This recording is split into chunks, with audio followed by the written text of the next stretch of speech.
good evening and thanks for joining us here on a special edition of News 20. I'm Randy Gardner out here at Forest Relief, and joining me is Donna COBLE, the Executive Director of Forest Relief. Glad you could join us. We appreciate your time. Thank you, Randy, for coming out. We're glad to have you. What a fascinating facility. We're just in one small corner right now, but what a great facility. Right. Yeah, Forest Relief of Missouri operates this nursery. It's a community-assisted nursery called Community Gardens. And the purpose of this is to grow trees and then give them away for free to other nonprofits, to groups all across Missouri, southern Illinois, for the purpose of planting trees and shrubs on nonprofit and public properties. What about the history of the organization? Forest Relief was actually founded officially in 1993, but it came as a result of a major planting project on the riverfront in 1990, the 20th day of Earth Day. And 10,000 trees got planted that day. And when the day was over, everyone looked at each other and said, okay, now what? So after working a few years together, they eventually incorporated, and this year's our 20th anniversary. Now, is this a local program or is it a nationwide program? It's a local program, though you'll find other similar tree giveaway programs across the country. But we think we're probably the only community-assisted nursery in the Midwest. When you look at the size of the facility out here and the amount of staff you have, it's remarkable what you're able to do for the community. Right. I have a sole forester, who you'll meet in a few minutes, Mike Walsh, and he could not do what he does out here without the assistance of volunteers. He has 15 to 20 regular volunteers that help him with potting up and staking and pruning and cultivating, taking care of these trees that are growing. We've got 20,000 trees growing right now. That was my next question. How many trees on the property? And what are the sizes? There's small ones, there's big ones? For the most part, we containerize our trees into 3-gallon containers, and we do that in the spring. And we do that with the help of a lot of volunteers from a lot of companies and other groups that come out, and maybe on a Saturday or an afternoon, and they'll containerize like 1,000 trees or more. And then we put those trees out into the nursery and take care of them until they're ready to give away. The giveaways? 2 times a year, and how does someone find out more information about this? It's not for residential properties. This is for no. The only exception we've made to that is with Joplin. Joplin lost 20,000 trees on one day during the tornado a couple years ago. So for those homeowners who have received permission to move back into their homes, we've made trees available for them. But generally, no. Our trees are for planting on public property. And to access those trees, it's a very simple process. There's an application on our website, Moreleaf.org, M-O-R-E-L-E-A-F, and fill out the application. That's also where you'll find out what we've got available. We put the inventory out there. We'll be doing that next week. And we plan to give away about 10,000 trees this fall. As far as the community itself, talk to us about the importance. We talked before we went on the air about the importance of what trees do, not only to the value of properties, but what they do for the world. Yeah, trees provide tremendous ecosystem benefits in terms of stormwater runoff, sequestering carbon in our atmosphere, so improving our air quality. Of course, there are also the aesthetic values, but studies have also shown that trees improve health benefits in neighborhoods where there are a lot of large trees. In fact, in areas that lost a lot of trees to disease or to pests, they found that the mortality rates went up. As far as passion, I can tell you have a lot of passion about what you do, but a lot of volunteers that have that passion within them to come out and donate their time. What's it mean to you and the organization to see people who come out and give it their time to do stuff like this? I'm always amazed at the passion of our volunteers, and some of them come out. They come out when it's 95 degrees and 80% humidity. They're out here when it's freezing cold, and they spend hours and hours a week out here.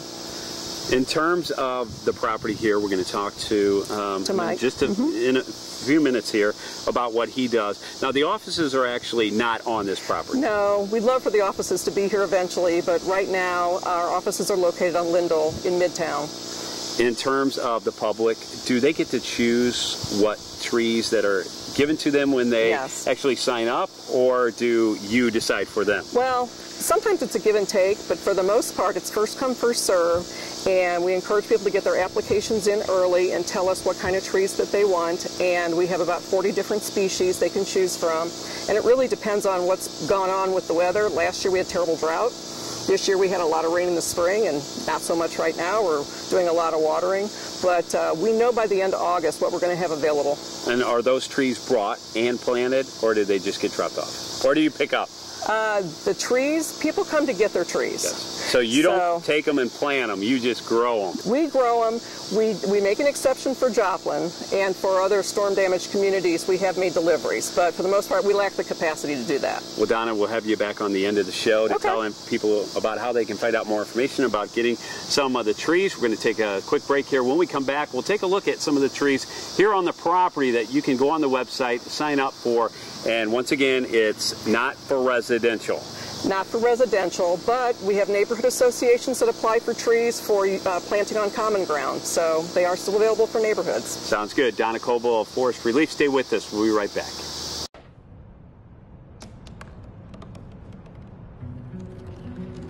They said I couldn't dream. Called me a piece of trash and swore that's all I'd ever be.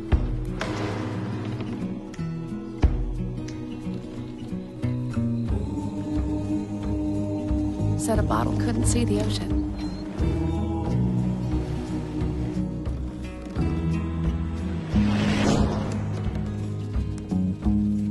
Give up. Go back to the dumpster.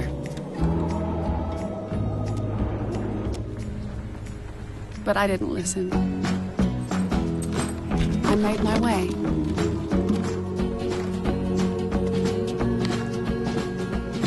And now, I am what I've always wanted to be.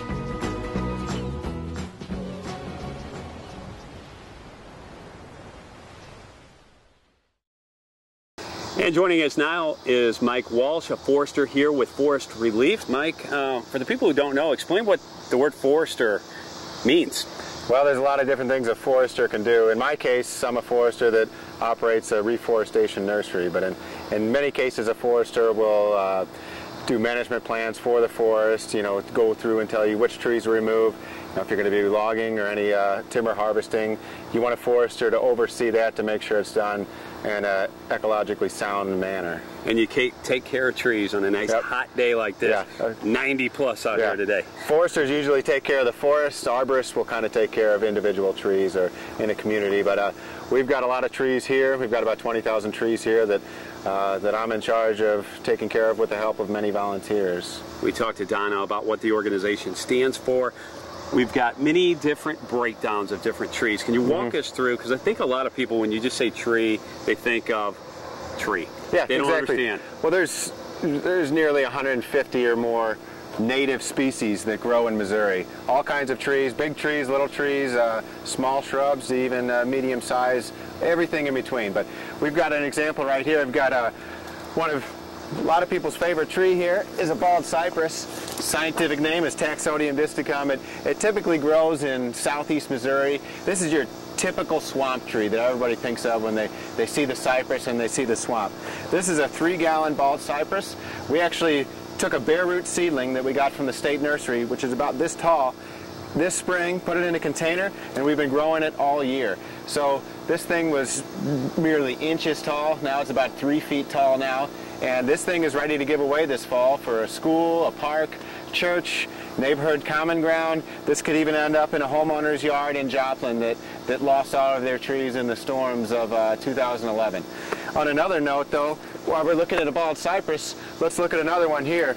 Believe it or not, this bald cypress is only a year older than that bald cypress. This is in a 15-gallon container again. A little bit different. Instead of growing it above ground, we actually grow it in the ground. One of the advantages of this is it keeps the root system nice and cool. We don't have to water as much, and there's really no waste in the water. But these larger 15-gallon trees, again, this is only 1 year older than that smaller one. These will go to financially underserved areas in St. Louis City, St. Louis County, and then these are also being used to reforest Joplin, but these aren't going into individual homeowners. They're going to the parks, the schools, fire stations, any public or nonprofit property in Joplin, Duquesne, whoever needs the trees down there, and for that matter, any storm-ravaged community in the state. We're willing to give these to the cities, and we're also willing to give the 3 gallons to the individual homeowners who lost the trees.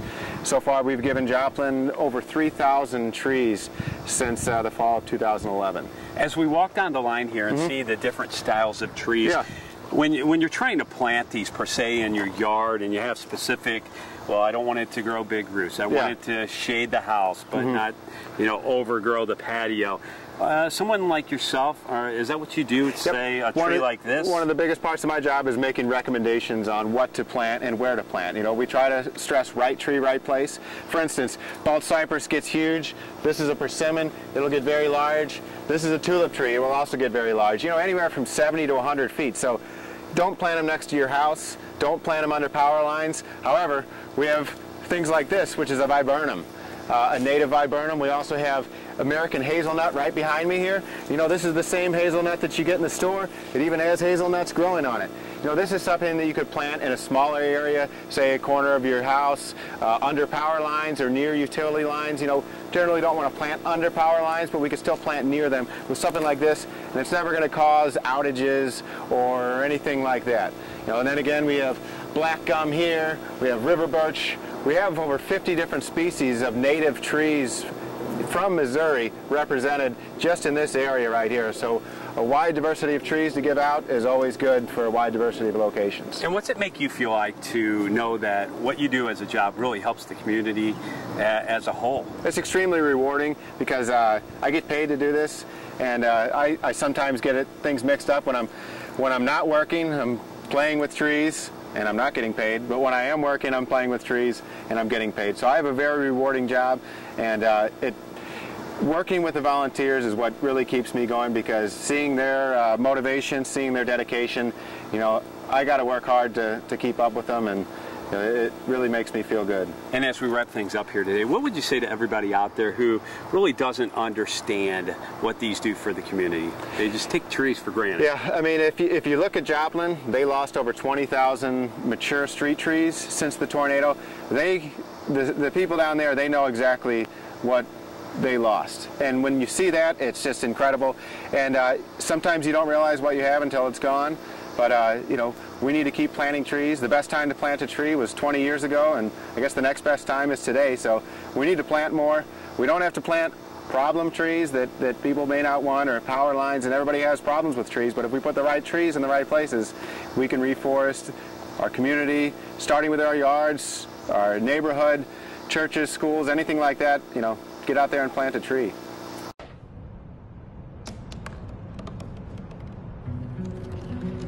They said I couldn't dream. Called me a piece of trash and swore that's all I'd ever be.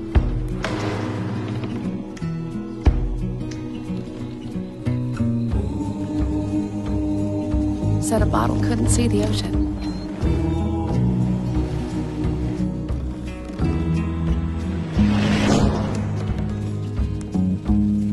Give up. Go back to the dumpster. But I didn't listen. I made my way.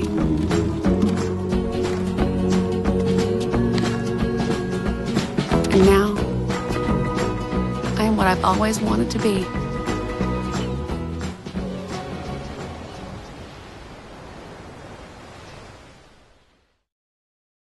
And welcome back to News 20 here on GTN. We're out at Forest Relief, and joining us is Tom Nagel. Glad you could join us here on the show. We appreciate it. I understand you do a lot for the organization. I try. On a daily basis, you know, we talk about volunteers and how important they are for the community. When you do something like this that affects not only one little group, but the entire St. Louis metro area with what you're doing, what's it make you feel like? Well, I've you know, learned a lot here, number one. And it's a good feeling to know that we're doing something for the community, and basically knowing what we do with our trees. It's great. I enjoy it. As far as the trees themselves, talk to us about the importance. You learn in school when you're young what they do for property values, what they do as far as, you know, oxygen, all the runoff of water. How important is it for trees in the community? Well, you just hit it. The oxygen that's supplied and the carbon that's collected are great for the economy, or not the economy, but the ecology. But the economy basis, as far as the trees and value, your community and the neighborhoods. I spent a few years in the real estate industry, and you know, you got a lot of trees in the yard. It's great for curb appeal. So yeah, it's a lot of good. Tom, when you look at what you're doing out here on a daily basis, and helping the community, as we talked about before. What's it make you feel like when you go home at night to know that what you're doing really makes a difference? Well, I've been retired for a number of years now, and you know, I've been blessed, and to get you know, a feeling that I'm able to maybe just do a little bit to help to put back into the community, it's rewarding. And as we wrap up, what would you want the community, for somebody out there who sees this, who doesn't know anything about Forest Relief, what would you want to tell them in your words the organization's all about? Well, Forest Relief, I kind of got involved through Mike Walsh, who's taught me a lot through the Tree Keeper program, and then through my involvement with the Missouri Master Naturalist program, I got to spend a little bit more time here, and it seemed like each day I was learning more and I was enjoying more, and consequently I spend a fair amount of time over. My wife was reminding me of that this morning, you know, that hey, you were over there all day Monday. So but yeah, I really gain a lot here, and it's a great satisfaction to just feel that I'm putting something back, but I also owe a lot to Mike and Donna and the crew for, you know, the opportunity here, because I've really learned a lot. Well, they talk very highly of you, and they appreciate what you do. I appreciate what you do, and it's good to see a volunteer who comes out here on a 90-degree-plus day with this humidity to work. So we appreciate what you do. Thanks, Randy. Stay with us. Right back. Thank you. It's time to join forces. Get energized and fuel up right.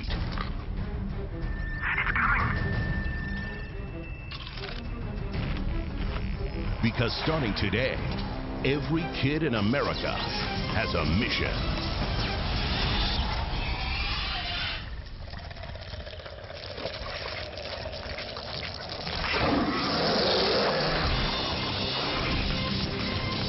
Bring out the action hero in you.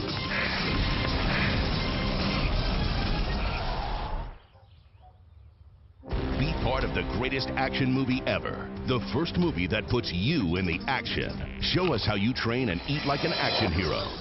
Join in at actionheroalliance.com. And welcome back to News 20 on GTN. I'd like to thank all the volunteers. Now we have Kayla BANCA out here with us, and you were actually featured in one of the brochures. Yes. And a very highly, a big write-up about yourself. What's it make you feel like to come out here and donate your time and then be, I don't want to say rewarded, but honored with a write-up like that? Well, it was just a huge honor that somebody would actually pick me out of the crowd to feature as a volunteer. That meant something. So, yeah. And Kay, how do you get involved in something like this? What makes you volunteer? Say, I'm going to Forest Relief to volunteer. Well, I started with volunteer hours through the Missouri Master Naturalists, and just became more taken by this place every time I came. And there's such a personal reward of being here that I love the volunteer hours here. They're just very rewarding, personal rewarding to me. I could see with our last volunteer we had on, a lot of passion. Mm-hmm. You the same, a lot of passion? I love trees. I love trees. I think they're a huge element of our ecosystem that needs to be addressed, more so maybe in cities than other areas, but I think it's that Forest Relief is making a huge impact into the tree canopy in the St. Louis area. Do you find a lot of people, you know, you get involved with work, you get involved with your kids, and it's one of those things you just take for granted, trees? What would you say to somebody who doesn't give them a second thought? No cursing hard. On the air, remember. That's hard because nature is top of the line for me. I think without all the elements of nature, we have very little.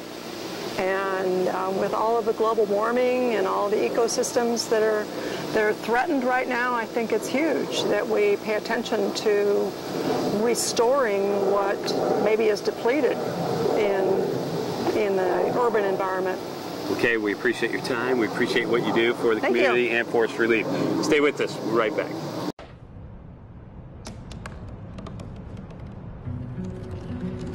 They said I couldn't dream. Called me a piece of trash and swore that's all I'd ever be.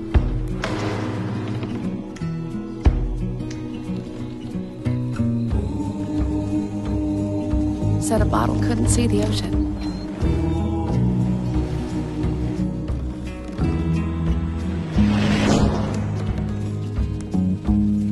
Give up. Go back to the dumpster. But I didn't listen. I made my way.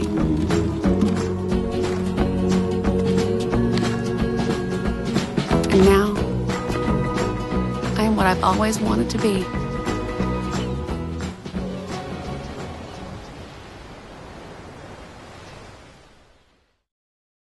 And welcome back to News 20 here on one of the hottest days of the summer. We're out here at Forest Relief, and Donna COBLE joining us once again. Donna, we saw what's out here. We heard about what the organization stands for, but we also talked about with any nonprofit, you're always struggling with people finding out who you are and what you're about. Right.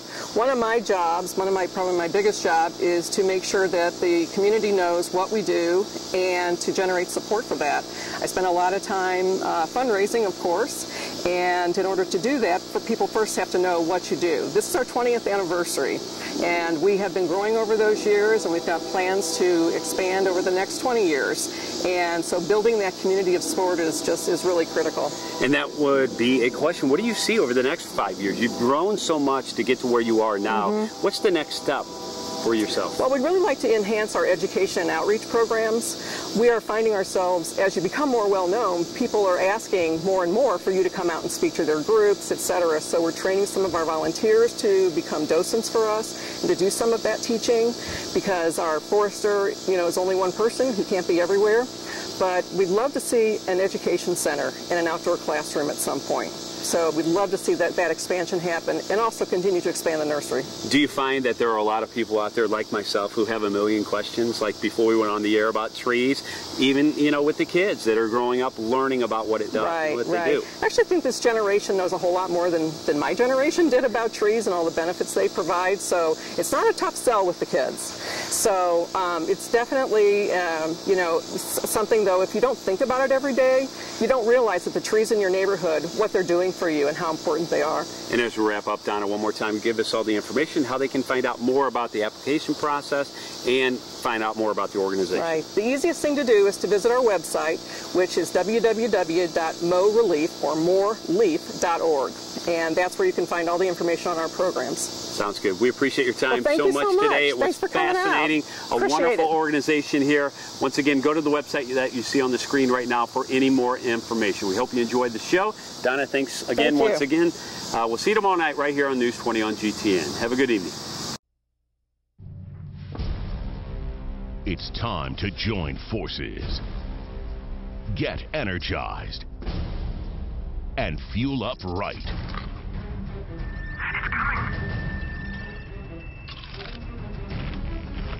Because starting today, every kid in America has a mission.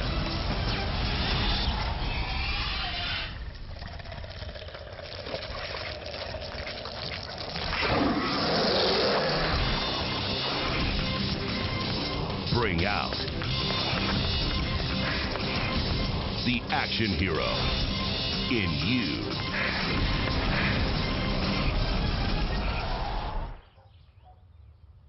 Be part of the greatest action movie ever. The first movie that puts you in the action. Show us how you train and eat like an action hero. Join in at actionheroalliance.com.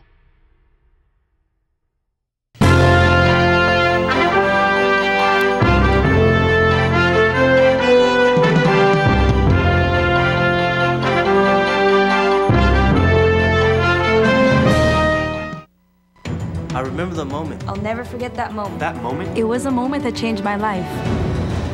I'd been training with my team for months, and now we had been called up for the first time. The real deal. Wildfires were getting dangerously close to homes. At that moment, I got my first taste of just how important the Guard is to my community. See how the Guard can be an important part of your life at NationalGuard.com. Be out there. Be out there. Be out there. Be out there. Time was, kids did what came naturally. Spending free time running barefoot through the grass, wading knee-deep in streams. climbing to the tallest branch. But today, American kids are more likely found texting, watching TV, or gazing at a computer screen. They spend more than 7 hours in front of electronic media. Something essential has been lost: childhood's connection to the natural world. That's why National Wildlife Federation created the Be Out There movement. Kids move indoors causes a host of problems, from obesity to ADHD. But outdoor play can go a long way to improving kids' health, body, mind, and spirit. It helps them stay fit, enhances creativity and attention spans, and could even make them better students. Do your part. Be a part of Be Out There. There's a reason why they call it the great outdoors. Learn more at beoutthere.org. Be out there! Our day starts very early. We never know exactly when we'll have a full house, but whatever comes up, travel arrangements, birthdays, homecomings, emails back home, we'll do our very best to see they get what they need. It's the very least we can do, considering what they do for us. If you want to make a difference in the life of someone serving our country, if you really want to make a difference, the USO is how it's done. Find out more at uso.org. The USO, until everyone comes home. When Americans volunteer to serve their country promises to take care of them when they come home. For a paralyzed veteran, day-to-day living is a major challenge. Paralyzed Veterans of America works to make sure our veterans get all the benefits they were promised from the country they proudly served. A spinal cord injury is an injury for life. And at Paralyzed Veterans, we are their partners for life. Thank you for helping us help America's veterans. Thank you. Our day starts very early. We never know exactly when we'll have a full house, but whatever comes up, travel arrangements, birthdays, homecomings, emails back home, we'll do our very best to see they get what they need. It's the very least we can do, considering what they do for us. If you want to make a difference in the life of someone serving our country, if you really want to make a difference, the USO is how it's done. Find out more at uso.org. The USO, until everyone comes home. Be out there. Be out there. Be out there. Be out there. Time was, kids did what came naturally, spending free time running barefoot through the grass, wading knee-deep in streams, climbing to the tallest branch. But today, American kids are more likely found texting, watching TV, or gazing at a computer screen. They spend more than 7 hours in front of electronic media. Something essential has been lost: childhood's connection to the natural world. That's why National Wildlife Federation created the Be Out There movement. Kids move indoors causes a host of problems, from obesity to ADHD. But outdoor play can go a long way to improving kids' health, body, mind, and spirit. It helps them stay fit, enhances creativity and attention spans, and could even make them better students. Do your part. Be a part of Be Out There. There's a reason why they call it the great outdoors. Learn more at beoutthere.org. Be out there!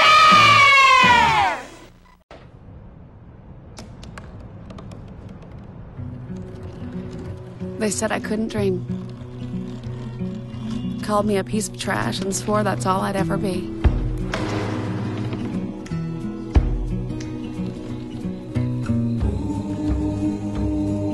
Said a bottle couldn't see the ocean.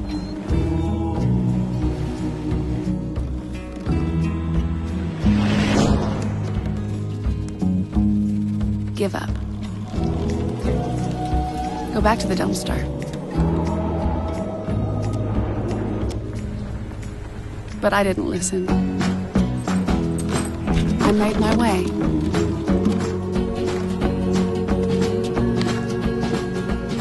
And now, I am what I've always wanted to be.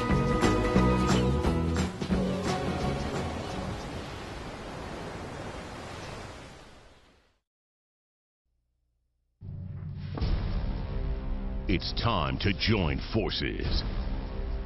Get energized and fuel up right. It's coming. Because starting today, every kid in America has a mission.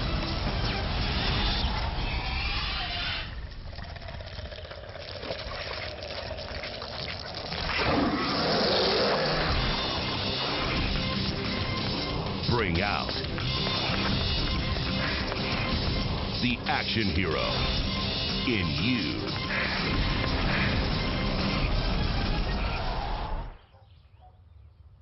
Be part of the greatest action movie ever. The first movie that puts you in the action. Show us how you train and eat like an action hero. Join in at actionheroalliance.com.